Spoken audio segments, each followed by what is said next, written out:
செவிடரின் கண்களை திறந்தவர் அவன் நல்லவன் நல்லவரே. செவிடரின் செவிகளை திறந்தவர் அவன் நல்லவன் நல்லவரே. பாடுங்க.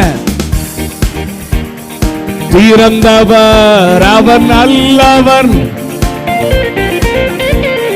செவிடரின் செவிகளை திறந்தவர் அவன் நல்லவர். நல்ல கை தட்டி சொல்லுங்க, அவர் நல்லவர், அவர் நல்லவர், சர்வ வல்லவர், அவர் கிருபை என்றும் உள்ளது, அவர் நல்லவர்.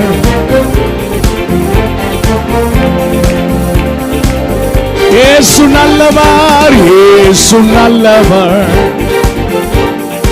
என்றென்றும் மாறாதவர், அவர் என்றென்றும்